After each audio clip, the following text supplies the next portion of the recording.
Então, olá a todos e a todas. Como sabem, eu estou a fazer este vídeo para vos falar um pouco do meu projeto Música e Sociedade e do que é que tenho trabalhado até agora. O meu projeto é sobre a Orquestra Sinfónica Juvenil. Já tenho estado a trabalhar a Sinfónica Juvenil há algum tempo. Eu frequentei a orquestra durante mais ou menos 10 anos, portanto a minha experiência também serviu bastante para eu perceber como é que a orquestra funcionava em termos de logística e em termos até sociais. Então, quando ainda andava na orquestra, que foi precisamente antes de iniciar este mestrado, comecei a minha abordagem ao espólio. O espólio é muito rico porque o diretor, que é agora diretor da orquestra, começou por ser membro fundador e depois passou a diretor mais tarde. Tenho guardado com muito cuidado todos os documentos relativos à orquestra. Lá tive acesso, por exemplo, a todas as fichas de inscrição de todos os instrumentistas até agora, e quando eu digo isto estou a falar desde 1973, porque a orquestra foi fundada nesse ano. E depois tem também todos os programas de concerto, de como é que foi o concerto. Normalmente tem o local, o repertório, os intérpretes, portanto os solistas, o maestro. Pronto, os intérpretes nem sempre, porque a formação da orquestra nem sempre aparece nas notas de programa. Tem a discografia da Orquestra Sinfónica Juvenil, que já tem gravado alguns CDs, tem, portanto, fotografias e tem ainda instrumentos que também acabam por fazer parte do espólio, instrumentos que servem para emprestar às pessoas. Tem ainda as partituras que anteriormente pertenciam à emissora nacional, portanto o espólio todo de partituras, são todas categorizadas e pertenciam à emissora nacional porque a Orquestra Sinfónica Juvenil durante muito tempo ensaiou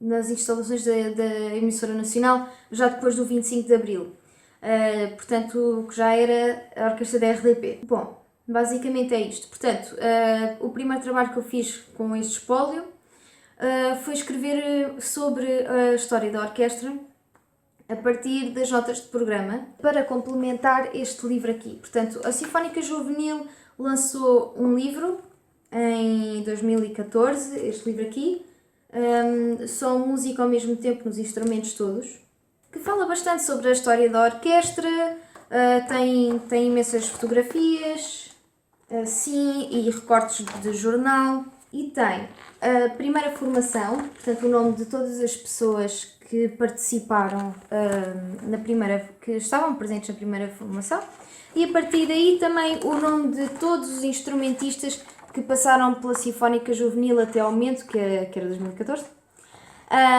Portanto, todos os nomes e a data em que entraram. Pronto. Isto tem sido muito útil, até porque eu comecei por ver, por estudar, portanto, a primeira década da orquestra, então facilitou imenso o meu trabalho para eu conseguir perceber quem estava lá. Portanto, a minha primeira abordagem foi, portanto, escrever essa história da juvenil nas primeiras décadas, complementando este livro que, apesar de ter sido muito útil, acaba por ser um livro de divulgação. Na altura também fiz uma entrevista portanto, ao atual diretor, ao Vítor Mota.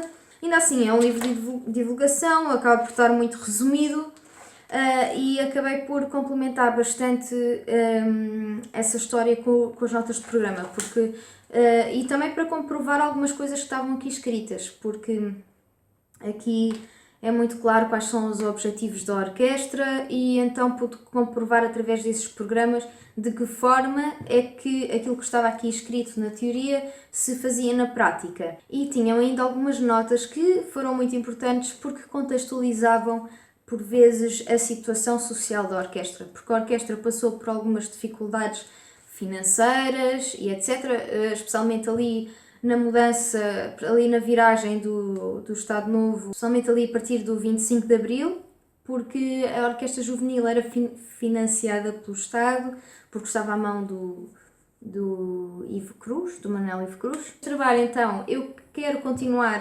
a trabalhar a Orquestra Sinfónica Juvenil. Comecei por fazer 3 entrevistas. A primeira a uma violinista que era a Isabel Barão, Foi uma entrevista muito importante porque a Isabel Barão, apesar de ter estado pouco tempo na orquestra, foi a primeira concertino, então ela era um pouco mais velha do que as outras pessoas. Portanto, era uma pessoa que tinha mais consciência da formação, da juvenil, no lado administrativo, porque o maestro, quando decidiu fazer esta orquestra, falou diretamente com ela para ela a ajudar nesse sentido. Logo com esta primeira entrevista, comecei a perceber que havia algumas coisas que eu não tinha entendido bem, sobretudo em relação a isso, sobretudo em que orquestras é que haviam na altura e como é que era a vida orquestral e dos instrumentistas da orquestra na altura. Depois entrevistei também outra violinista, que é a Lígia Soares, que também mudou algumas perspectivas que eu já tinha e deu para perceber que essas dificuldades que a orquestra passou foi mais a nível administrativo. Porquê? Porque os instrumentistas não se estavam a perceber assim tão bem daquilo que se estava a passar e das dificuldades que haviam. Mas elas são reais, porque efetivamente eu pude comprová-las através dos programas que tive a trabalhar. Depois ainda entrevistei mais um violinista, o Luís Cunha, que também me ajudou a complementar algumas destas informações.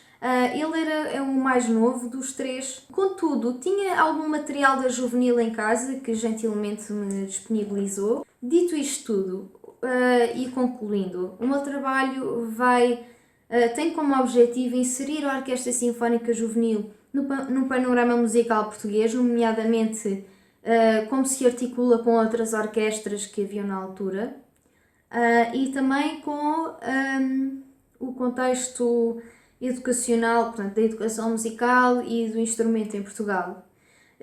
E numa segunda parte, focar-se-á na maneira ou seja, em como a Orquestra Sinfónica Juvenil influenciou a vida destas pessoas e como é que e de que forma é que foi uma espécie de rampa de lançamento para que estas pudessem iniciar a sua vida profissional. Porque a maior parte das pessoas que andaram na Sinfónica Juvenil são pessoas que ainda hoje podemos ver nas orquestras portuguesas. Portanto, estes testemunhos que eu tenho estado a recolher vão servir de prova deste impacto que eu estou a tentar descrever, que já tenho recolhido de várias fontes. E é isto. Muito obrigada e pronto, vemos amanhã na aula.